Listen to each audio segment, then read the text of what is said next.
영어 같은 경우에는 좀 이걸 좀 많이 강조드리고 싶은 게 절대 영단어 공부 많이 안 하셨으면 좋겠어요. 그래요? 분량을.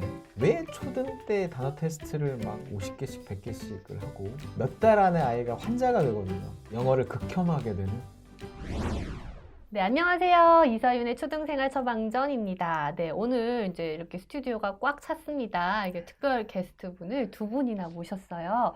네, 누구신지 아실 수 있을 것 같은데요. 네, 안녕하세요. 네, 안녕하세요. 네. 여기 뵙네요. 네, 반갑습니다. 반갑습니다. 네. 네, 유튜브 교집합 스튜디오 운영자 분들이세요. 네, 권태영 소장님이십니다. 서울대학교 영어교육과를 졸업을 하셨고요. 네, 교집합 스튜디오 교육 채널을 운영을 하고 계세요. 그래서 학습 입시 및 영어교육 전문가십니다. 그리고 주단쌤입니다. 예, 서울대학교와 예, 동대학원을 졸업을 하셨고요. 예, 또 교집합 스튜디오 교육 채널을 운영을 하시면서 수학교육 전문가로 또 활동을 하고 계십니다. 이번에 이제 초등 국영수 문해력이라고 해서 책이 이제 출간이 돼서 이제 같이 이야기를 한번 나눠보고 싶어서 이렇게 만나게 되었습니다. 이제 요즘에 그런 어떤 교육에서 가장 이제 주목하고 있는 부분이 문해력인 것 같아요. 네, 맞아요. 책을 출간하시게 된 계기라든지 네. 이런 것들도 말씀해 주시면 좋을 것 같아요. 네, 문해력이 이제 한참 이슈가 많이 또 됐죠. 네. 사실 정말 중요하긴 하지만 이슈가 된 만큼 과연 아이들 문해력이 정말 늘고 있을까라고 하는 고민을 하시는 분들이 또 많이 계시죠. 특히 학부모님들은 그런 말씀들을 종종 하시더라고요. 그러니까 이제 문해력 자녀 학습서들을 읽으면 어떻게 읽고 있는 엄마인 나만 문해력이 느는 것 같고, 그렇죠. 아이들은 정작 별로 달라지는 게 없는 것 같다라는 그런 고민들을 또 많이 주셔서 원래 분량은 이거의 2배였고 그래요. 한 10번을 갈아엎었어요. 지금도 두꺼운데요. 네, 그렇죠. 왜냐면 이제 10번을 갈아엎게 된 계기가 바로 그러니까 도움이 얼마나 되는데였어요. 그래서 중요성만 알고 답답하면 그대로 온 게 아니라 좀 실천하실 수 있는 좀 그런 책을 만들려고 네, 좀 고생을 좀 많이 했습니다, 나름. 그리고 이제 일단 무조건 실천하려면 쉬워야 된다고 생각했거든요. 네. 그렇잖아요. 뭔가 아무리 좋아도 실천하기 너무 어렵고 쭉 이어갈 수 없고 이러면 소용이 없기 때문에 가능하면 쉽고 많이 도와드릴 수 있는 방향으로 이제 설계를 했죠. 이 책은 좀 실천할 수 있게 네. 만들었다. 이게 네네. 가장 좀 맞습니다. 중요한 포인트인 것 같네요. 그게 핵심이죠, 뭐. 네. 근데 우리가 보통 문해력 하면은 국어만 생각을 해요. 근데 여기서 보니까 국영수 문해력이에요. 국영수 문해력이라고 이렇게 하신 이유가 있을까요? 문해력 자체가 국어 국한이 아니라 모든 과목의 근간이 사실 되잖아요. 저희가 국영수라고 이름은 지었지만 전 과목 문해력에 대한 이야기를 하고 있는 거거든요. 교과 문해력. 이를테면 문해력이 부족하면 수업을 이해를 못하죠, 일단. 문제를 풀 때도 질문 자체를 이해를 못하는 경우가 있죠. 영어 같은 경우에는 사실 문제의 유형, 그러니까 질문에 따라서 그 지문을 어떻게 바라봐야 되느냐, 해석을 어떻게 해야 되느냐가 달라지거든요. 세부적인, 그러니까 일치, 불일치를 묻는다. 그렇게 이제 질문이 들어갔을 때 세부적인 걸 파악하면서 읽어야겠구나 라고 생각하는 것. 근데 그게 아니라 대의를 묻죠. 주제를 묻거나 뭐 요지, 뭐 주장. 그러면 사실 세세한 것도 중요하지만 큰 틀에서 읽어야 되거든요. 그러니까 영어도 그런 문해력의 바탕을 둬서 어떻게 읽을 것인가까지도 사실 또 적용이 되고, 수학 같은 경우는 조금 이제 의아해 하실 수가 있긴 한데 어떨까요? 네.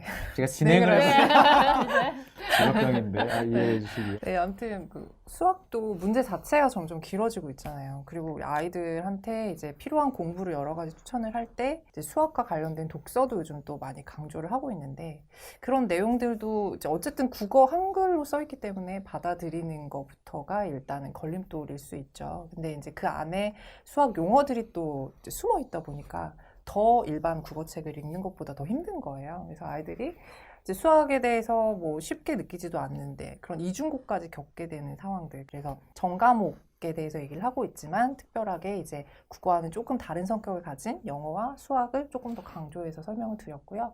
부모님들이 이 내용들을 좀 이해를 하시면 다른 과목들에 더 많이 적용해가지고 다른 과목 문해력을 올리는 데도 좀 도움을 받으실 수 있지 않을까 이렇게 기대하고 있습니다. 근데 우리가 이제 그 많은 분들이 이렇게 생각을 하세요. 문해력이라고 하면은 책을 읽으면 당연히 올라가는 거 아니냐. 근데 우리 애가 독서를 열심히 하는데 문해력이 높지 않은 것 같다라고 걱정을 하시는 분도 계시거든요. 그거는 어떻게 생각을 하세요? 왜 문해력이 늘지 않느냐를 좀 분석을 해보면 일단 제대로 안 읽어요. 문장을 읽지 않는 아이들이 많아요. 단어 띄엄띄엄. 그리고 이제 흥미가 없으면 뭐 스킵을 많이 하죠. 뭐 아니면 너무 자기가 좋아하는 지엽적인 내용들만 쳐다본다던가 그런 부분에 이제 문제가 있을 수 있고, 또 하나는 학년이 올라가면서 텍스트, 그러니까 그 읽는 텍스트의 수준이나 주제가 좀 다양해져야 되는데 계속 머물러 있는 경우가 많죠. 그러니까 아이가 좋아하는 어떤 특정한 내용만 계속 본다던가 계획 없는 책 읽기가 되다 보니까, 그래서 책 읽는 것과 문해력이 느는 게 항상 일치하는 건 아니다. 그래서 한번 이제 이번 계기로 그거를 한번 이제 좀 파악해 보시는 그런 노력도 필요하실 것 같아요. 네. 그러면 이제 우리가 집에서 할 수 있는 그런 문해력의 방법들을 좀 소개를 해주셨으면 좋겠어요. 그래서 이제 국영수 문해력을 높여주는 6가지 실천 방법을 말씀해 주셨으면 좋겠습니다. 책을 고르는 거, 책을 어떻게 하면 가깝게 하는 거, 뭐 이런 방법들도 있지만 저희는 특히 강조하고 싶은 게 교과서 읽기예요. 이제 교과서 읽기에 대해서 여러분들이 뭐 중요하다 얘기하지만 학부모님들이 이렇게 와닿지 않으시는 경우도 되게 많으시거든요. 그리고 교과서는 어차피 학교에서 배우는 건데 굳이 집에서 그런 걸 할 필요가 있냐, 뭐 이렇게 생각하시는 분들도 많으신데, 선생님도 잘 아시겠지만 교과서도 천천히 뜯어서 보면 공부할 구석구석들이 되게 많이 있잖아요. 그래서 그런 부분들을 놓치지 않고 하시는 게 굉장히 중요할 것 같다는 이제 생각이 들었고요. 오늘 학교 가서 배울 내용들, 그러니까 내일 학교 가서 배울 내용들을 가볍게 이제 읽듯이, 이제 책 읽듯이 보면서 모르는 단어가 혹시 있으면 그런 거를 이제 동그라미 쳐가지고 미리 알아보면 좋겠지만, 그게 조금 시간적으로 부족하더라도 만약에 학교에서 수업 시간에 선생님이 설명을 하실 때 그런 부분에 조금 더 내가 몰랐던 거니까 더 집중을 해서 듣는다거나 뭐 이런 방식으로 이제 읽기를 조금씩 이제 교과 안으로 가져오게 하는 방법이 있고요.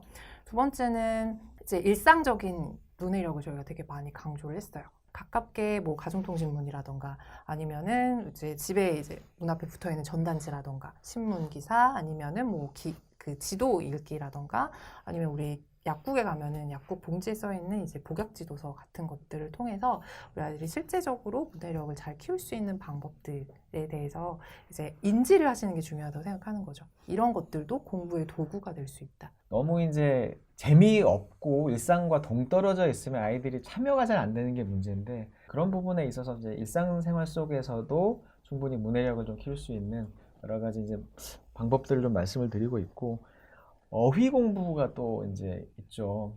그러니까 어휘가 중요한 거는 다 알지만 과연 어휘를 어떻게 학습을 할 것인가. 제가 이제 지금 딱 좀 강조드리고 싶은 말씀은 국어 어휘랑 통합해서 좀 학습을 해주셨으면 좋겠어요. 사실 영어를 가르치는 건 국어를 가르치는 거랑 되게 엄청나게 많이 겹치잖아요. 특히나 뭐 수능 지문 해석을 하는데 결국에는 영어를 이렇게 한국말로 바꾸는 게 중요한 게 아니라 그 지문의 내용 자체를 이해를 시켜야 되고, 그러려면 항상 부딪혔던 게 국어 문해력이, 독해력이 부족한 경우가 너무 많았던 거죠. 그렇기 때문에 국어랑 영어, 사실 다른 과목도 마찬가지입니다만 특히나 국어나 영어는 따로따로 어휘를 생각하는 게 아니라 통합적으로 생각을 하셔야 된다. 그리고 이건 왜냐면 습관이거든요. 그러니까 저희가 이제 이 책을 통해서도 말씀을 드리는 게 그냥 습관 만들기예요. 어휘도 그냥 오늘 보는 것 중에서 단 한 개라도, 영어 같은 경우에는 좀 이걸 좀 많이 강조드리고 싶은 게 절대 영단어 공부 많이 안 하셨으면 좋겠어요. 그래요?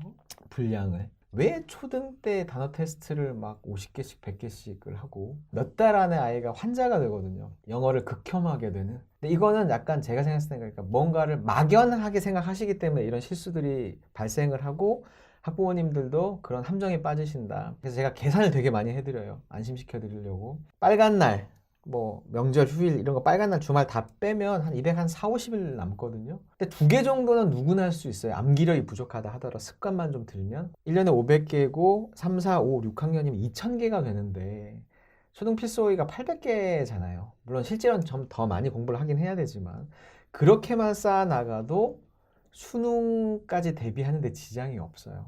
심지어는 고등학생이 돼서도 그렇게 많이 할 필요가 없거든요. 그러니까 이미 너무 많이 정말 줄줄줄 새는, 쓸데없이 아이들 힘들게만 하는 그 어휘 학습을 하고 있다. 좀 의식을 하시면서 좀 영단어는 좀 학습을 하시는 게 필요하다라고 당부드리고 싶습니다. 그다음에 또 이제 6가지 중에서 이제 더 3가지 더 있을까요? 질문 문해력도 이제 앞에 말씀을 드렸지만 아이들이 문제를 국어나 이제 영어, 수학에서 어떻게 이제 해석을 하는지에 대한 얘기. 있을 것 같은데 이거는 2부에서 수학 때 다시 구체적인 아, 말씀을 네. 조금 그러니까 들어보겠습니다. 질문 문해력을 키워라라는 네. 건데 이제 좀 2부에서 조금 더 자세하게 말씀을 드릴게요. 그다음에 네, 또 그리고 이제 아이들이 읽고 어휘까지 알았다고 하더라도 이걸 진짜 아는지를 스스로라도 평가해 볼 수 있으려면 써야 되거든요. 이런 것들도 저희가 이제 과목별로 하루에 한 문장씩만 습관을 들이면 이제 할 수 있다. 이런 식으로 얘기를 하고 있는데요. 수학 얘기만 잠깐 하자면 수학에서 매일 한 문장 쓰기를 강조하는 거는 저는 복습적인 차원에서 굉장히 도움이 많이 된다고 생각을 합니다.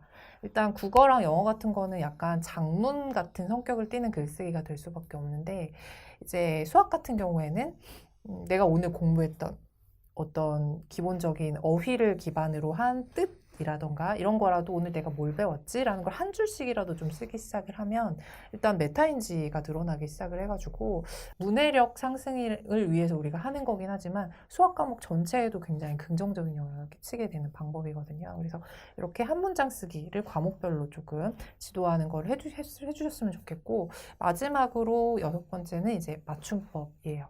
이제 어른들도 맞춤법을 굉장히 많이 틀리잖아요. 저희는 습관이라고 봤어요. 맞춤법을 받고 틀리고 하는 것조차도. 그래서 하루에 이것도 하나씩만. 그리고 이거를 문장으로 더 간단하게 써보고 하면은 이제 반복적인 복습으로 인해서 절대 잊어버리지 않겠다. 그래서 이런 내용들을 이제 전반적으로 해서 저희가 문해력을 키우는 방법이라고 이제 정리를 해본 거죠. 사실 양이 많지는 않은데 이걸 매일 하는 게 쉽지가 않아요. 그죠? 네, 맞아요. 그게 문제죠. 네. 그래서 지금 이제 우리가 집에서도 실천할 수 있는 문해력 실천 방법을 6가지를 한번 들어봤는데요.